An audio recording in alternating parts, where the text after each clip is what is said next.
A black female contestant on Love is Blind decided not to be intimate on the show.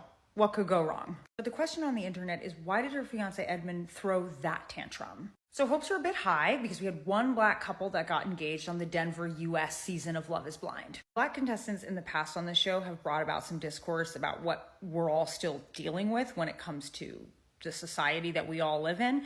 But this particular issue is something that most of you might assume would be coming from the mindset of a 65-year-old man and not someone half his age. Everything in this video pertains to episodes 1 through 6 that have already dropped. You can already hear it. There are people who would look at Edmond and his clothing choices and go, I'd never be dating him in the first place. Being eccentric, having those kind of fashion choices, that is the least of our worries here. Not even a problem. Protecting your happiness involves you having to understand cultural attitudes that go far beyond like the aesthetic of a man. The cultural attitudes towards black women's bodies is something that transcends because it is the fabric of this country. Also, I understand Edmond is 29, he's not 35, but you get the point. Let's get into the context. Calabria, or KB as she's called, and Edmond are one of 6 couples that got engaged in the pods and one of 5 couples that ended up going to the Baja honeymoon. Getting to the honeymoon is a huge milestone in the Love is Blind universe. You get to meet all the other couples and compare notes in real life. Part of what happens after the 10 days of courtship in the pods is that production slowly reintroduces the social status and the social reality that you are going back into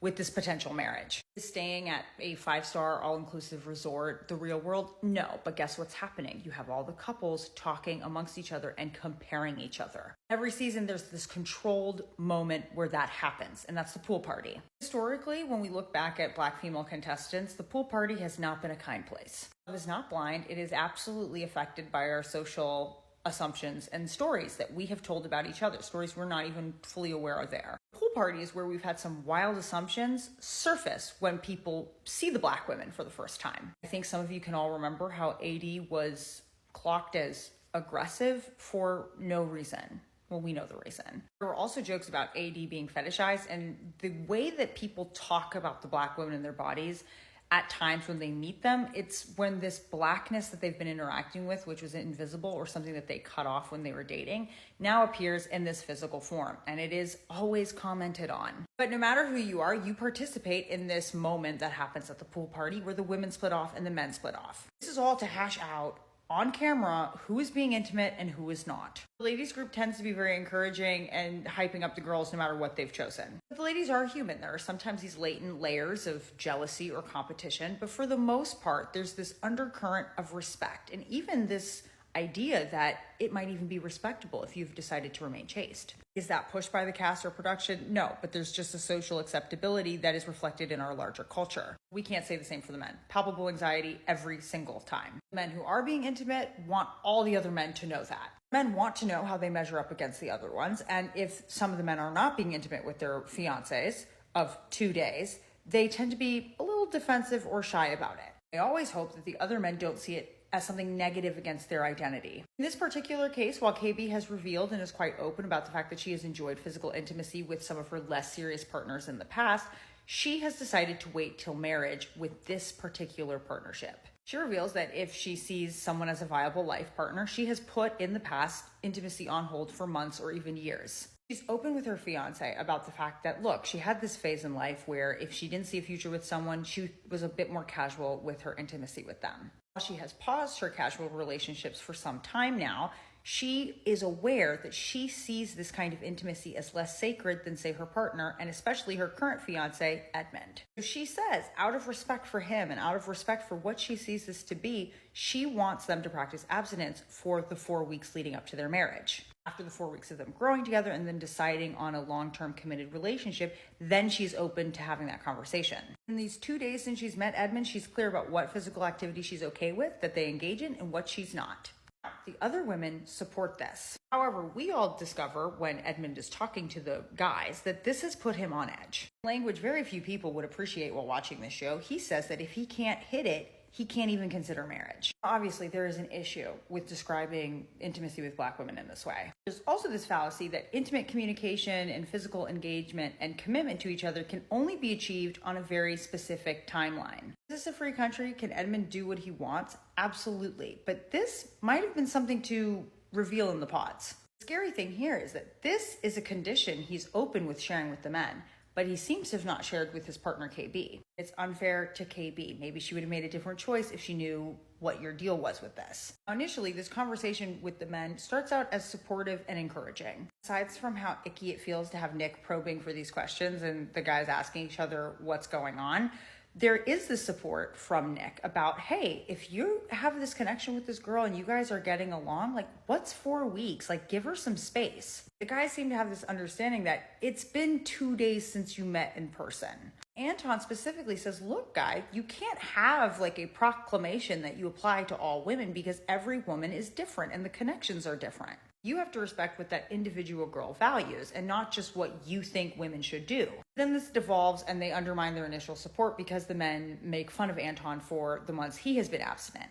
Edmond leaves this conversation rattled and based on what follows, I pretty much think determined to change KB's mind. No one can accuse KB of being cold or frigid. She's been open, she's been communicative, and she has been honest. Not avoiding interactions or tough conversations. There's open communication about what she wants and needs. She has no shame and is very honest about the physical connection she is okay with at this level of emotional connection. All the couples go back to their hotel rooms to debrief, and we get the usual scenes where they rank each other, including the scene of Nick and Annie crowning themselves as like the best couple. This is where that conversation happens, and it starts with them discussing how maybe Edmond shouldn't care so much how the other couples rank them. Maybe they should only be concerned about how they see themselves and their relationship. KB continually encourages him, why don't you just focus on us? This is where things take a turn for the worst. KB, in her eyes, makes the mistake of asking Edmond if it bothers him that he's the only guy who hasn't been intimate with his fiancé. Whatever hope Edmond had been holding on to that maybe Anton and Eleni, that couple, had also not been intimate, evaporates. You can tell. Internally, he's not thrilled with what KB is saying and what this might mean for him. He tells KB, I didn't know that, and KB immediately regrets telling him. First, he tries to play it off. He says it doesn't bother him, and he is very reticent to have this conversation. He does not want to tell KB how he really feels about this. KB presses, he starts to spill a little bit, and she tells him, look, you're not the only person, and this is not something that has to do with you. It's not personal. Edmond gets a little frustrated and again asks, am I going to have to wait months or years too?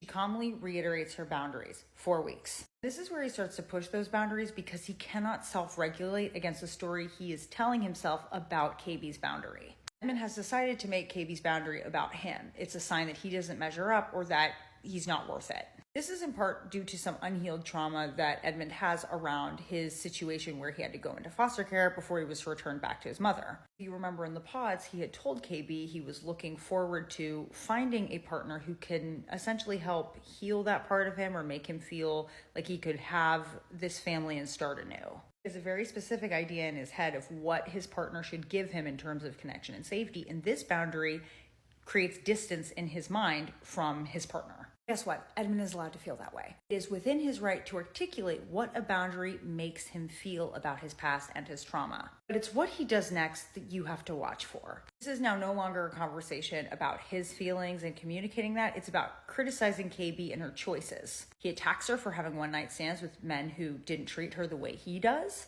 He boo-hoos about how he's been kind and loving and he's not even getting what these guys were getting. And he gets hysterical and starts complaining about how he's a nice guy and it's not working out for him and this always happens to him. Sit with that. Edmond is saying that him treating women with civility is why he doesn't win. He brings up all the ways and throws them in her face how he was kind to her and is upset that he doesn't get to be intimate as a reward. This is a major level of entitlement that no past trauma can excuse. Default cultural position of the state up until the 1990s and society, I should add, was that the Black women's body and Native women's bodies were fair game. Various levels of intrusive access to intimacy or their bodies and reproductive systems were something that were continually justified. We can't shake this cultural memory. In general, have been socialized for generations to rank themselves in terms of what kind of access they get to women's bodies. And Edmond has been socialized to believe that he can't be abstinent. There's also this idea that, like food and oxygen, you can't deprive men of intimacy. That's a lie. Now, I don't know Edmond. We don't know Edmond. I can't read his brain. But there is this idea out there that because of feminism and because of changes that have happened in the world, men have to change their tact in how to get women. They're not being polite or respectful or doing good things for them because they believe that women are owed that as humans. They're doing it because they can't get away with other behavior as easily. I took so many notes on this, we have to do a part 2. I'll see you there.